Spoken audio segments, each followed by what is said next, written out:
Good morning, everyone. Sorry for the delay, and thank you for your patience. And thank you to Jonathan, of course, for figuring out the technical issues.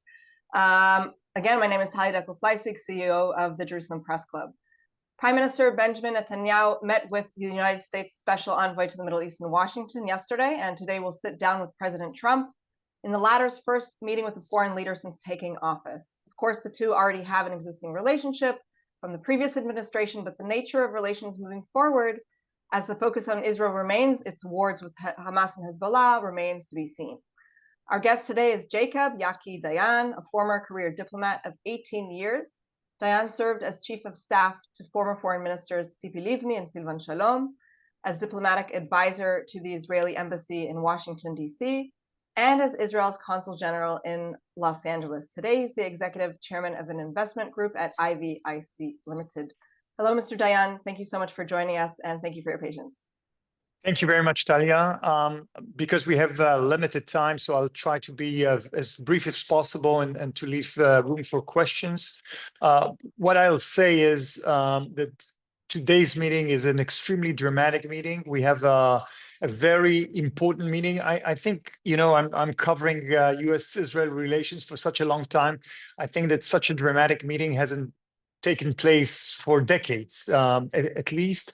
As I said, there are many things on the plate, but I'll focus on three things, and we can elaborate afterwards on other issues if we would like.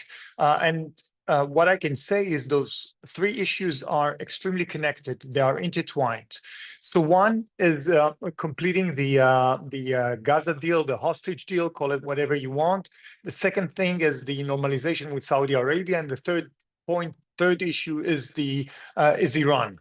I'll explain why all are connected. But basically, coming to the hostage deal, and as you said correctly, yesterday there was a meeting with the National Security Advisor, Mike Waltz, and the Special Envoy, Steve Witkoff, exactly on this issue on Gaza. Basically, Israel and the United States see eye to eye in terms of A, releasing all the hostages, B, eliminating the administrative capabilities of the Hamas, and C, demilitarizing Gaza. I would say that the main difference is the timeline between the two, because Israel wants to make sure that all those targets happen simultaneously. And obviously, if we move to the second phase, and Israel is giving up a lot of assets that they have from the Philadelphia corridor and to cessation of war to some extent. Then they want to make sure that the elimination of the Hamas happens, although Israel gives up a lot of assets that they have. And here it's I would say the challenge in not necessarily in the meeting, but rather with Witkoff, to make sure that the U.S. is giving assurances that no reconstruction of Gaza can happen without having those two goals taken into account. Otherwise, no reconstruction of Gaza. Now, reconstruction of Gaza brings me to the second point, which is normalization with Saudi Arabia. Here, basically, there is one, I would say, major sticking point. No doubt that Trump sees that as the cherry. This is the top of his targets, because not only that he wants to get the Nobel Prize that he was rightly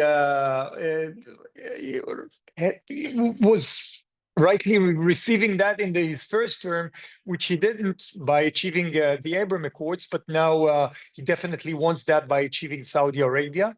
And also Saudi Arabia is extremely open. The only thing is, which is the main thing, is I would say the phrasing of a future Palestinian state and how that is going to work, especially with the political constraints that Netanyahu has in his own coalition. And we all already heard Minister of Finance Smotrich, saying that he would not accept any declarations on a future Palestinian state, remotely, vaguely, nothing at all.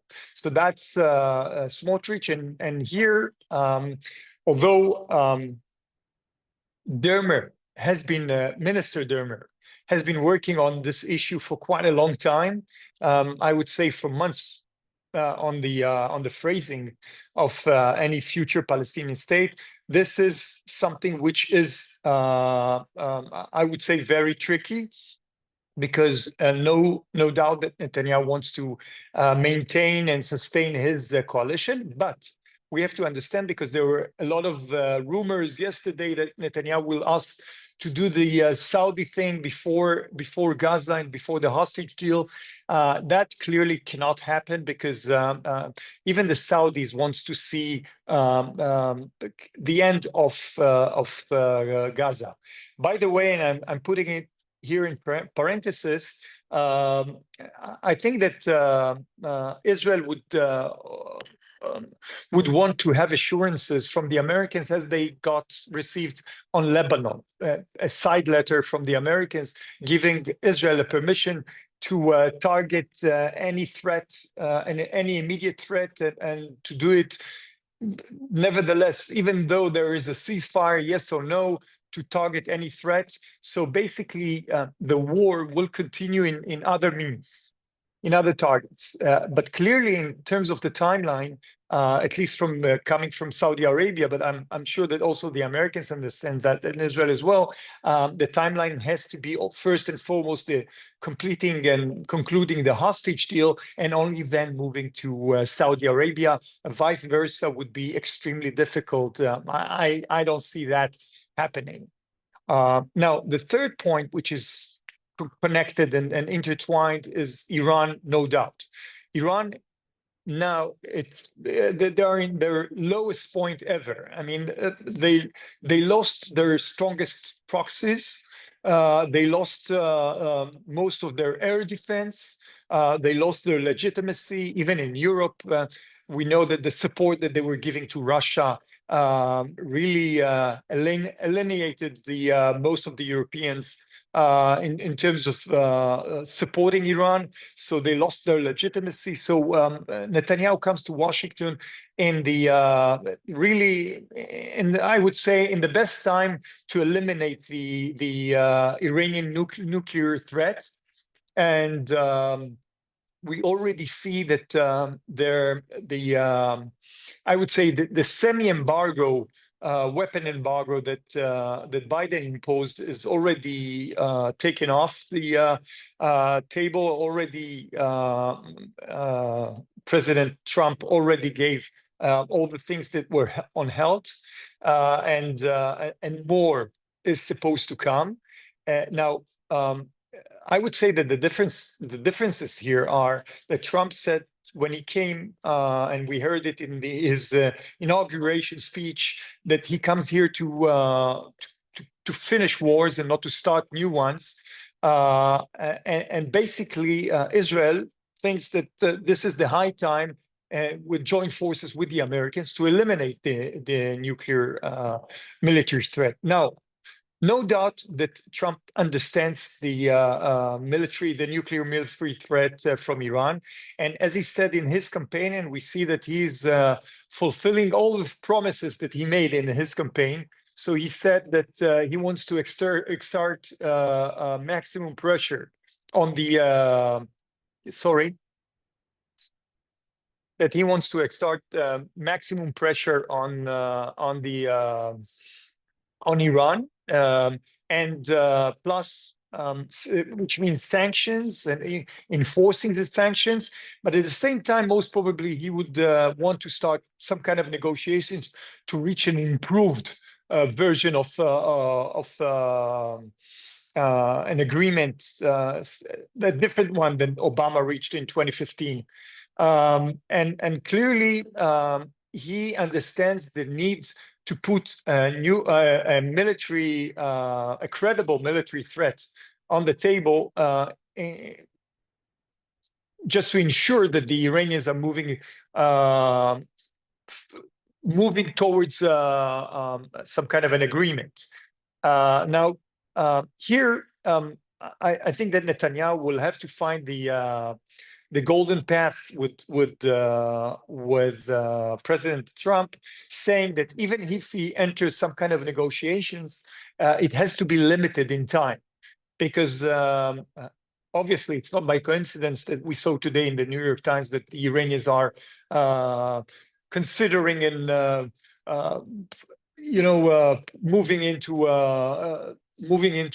being a nuclear state, and that has to be eliminated. We hear that also from the nuclear agency, that Iran is enriching more and more uranium. So the threat is clearly understood by both leaders.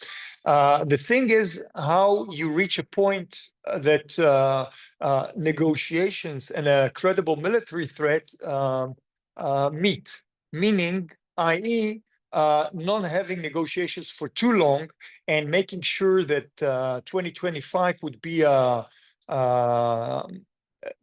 crucial year stopping the Iranian program.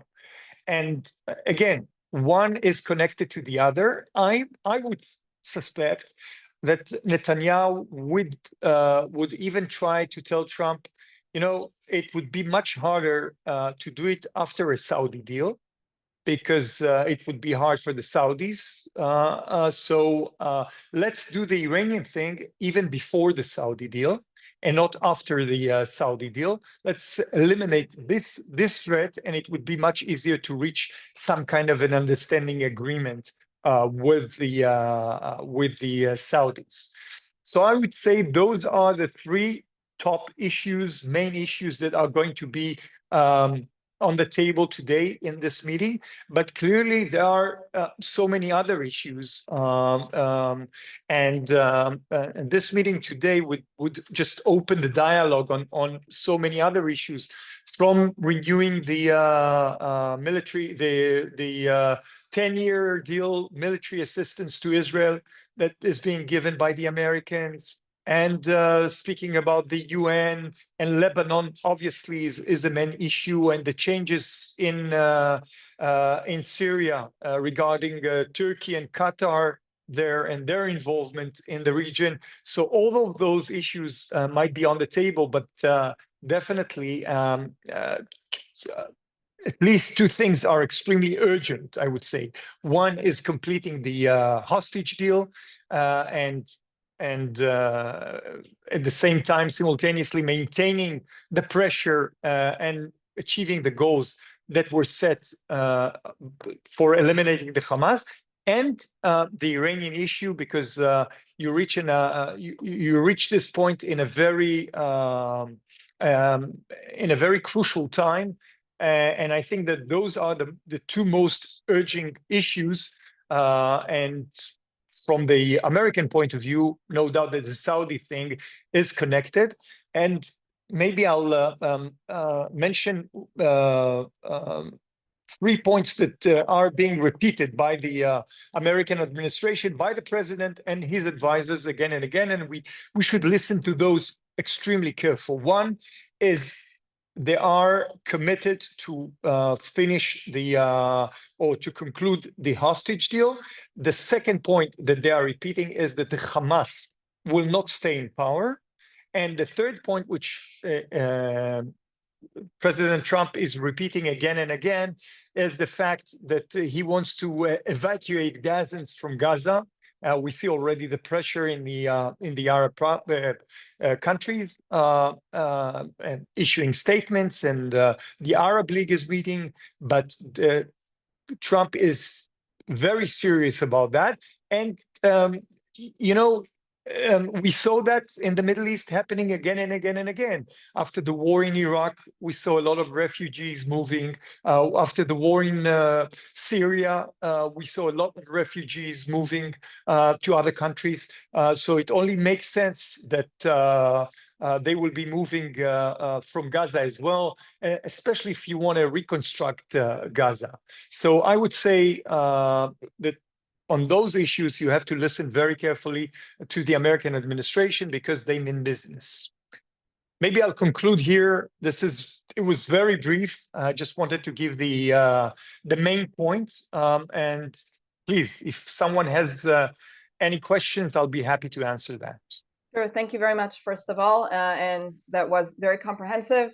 And of course, you've given a lot of goals that are perhaps quite ambitious to achieve within a 4-year time frame.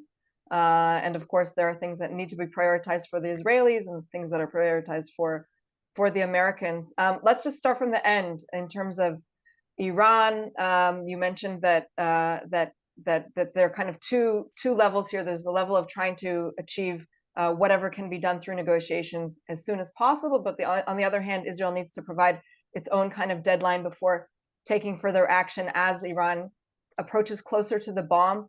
Do you think that Israel will be a more active partner in perhaps trying to influence what those clauses of this deal could possibly be, contrary to what we saw in the JCPOA? And B, do you think that the Americans have a kind of red line in terms of if Israel sees that this deadline has passed and decides to take action on its own as it did in the last few months, is this something that could upset the Trump administration enough in terms of reacting badly to Israel's own actions? So regarding your second point, I think it's even convenient for the Americans and the president that they have Israel as a credible military threat, and even arming Israel to this for this issue exactly. So it's convenient, and Trump can use that as a leverage, no doubt. Now,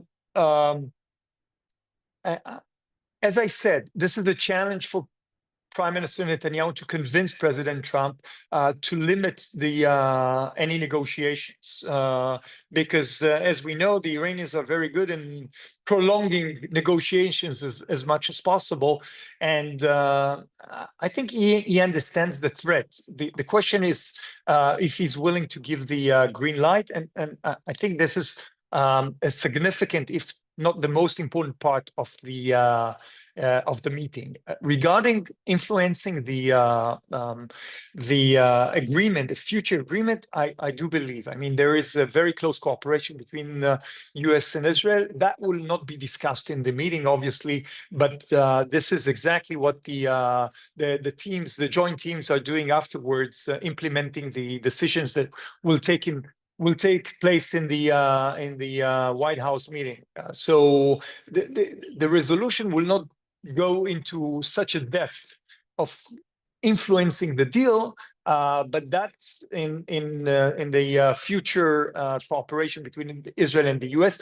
What I do see, and I hear it from President Trump, and I see it by his actions on a daily basis. I mean, only yesterday, take for example his decision yesterday. He decided to stop all the money being given to UNRWA. He decided to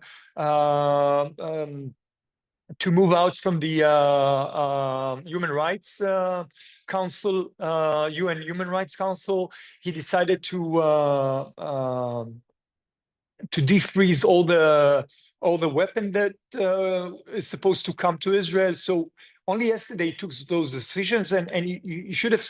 I mean, one only could have seen his reaction when he was asked about annexation, and he showed his pen and his desk and answered how small Israel is, to see that his heart is definitely in the right place. And the fact that, and you should take it into account as well, that Netanyahu is the first foreign leader coming to Washington, D.C., and he gets the red carpet from the Blair House to everything. That's also very significant. That's very telling. It brings back the notion or the image that the road to Washington goes through Jerusalem. Something that was lacked during the 4 years of the Biden administration. So I think that the cooperation will be very good. The thing is whether you can move from a very close cooperation on discussing the future agreement to making sure in 2025 that this nuclear threat is being eliminated. Right, we're almost out of time, unfortunately, but we do have some questions that have piled up. So if you are able to stay on the line for a little bit more, we'd love to get to them. But if not, we completely understand. I have 3 more minutes. I apologize. Okay, So maybe one more question. Okay, so just in terms of, I'm going to squeeze in two. One that can be answered very quickly. In terms of Witkoff's remarks about Qatar and about Hamas, we know what Witkoff's personal interests are in the region. We heard him call Hamas a potential partner with whom to do dialogue. We heard him say good things about Qatar, which obviously is a state sponsor of terror and facilitator. Does this reflect the administration's view of Qatar, and what does this mean for the envoy who is in charge of the region? Listen, it means one thing, that Qatar is extremely instrumental and significant now in the hostage deal, and Witkoff wants to complete the hostage deal. This is why Qatar is significant. Now, once this hostage deal is over, I think he would agree. It depends, to what extent the UAE and Saudi Arabia would be willing to step in. But I think if you have enough partners, then Israel would be able to convince the administration that Qatar should stay out, because Qatar definitely, no doubt, played a very negative role. They support the Islamic Brotherhood. We know where their sympathy goes to. We know exactly what role Al Jazeera is playing in the region. So I think in the future, meaning the reconstruction of Gaza, Israel, and I think the administration would agree with that, would want Qatar to play as a minor role, if at all. And the question is if there will be other volunteers to play this role in reconstructing Gaza. And this is why the Saudi deal is so much connected to this second and third phase of the hostage deal, because Saudis are significant, UAE is significant, and they can play a significant role. And by that, taking out Qatar, something that would be beneficial for the region, no doubt.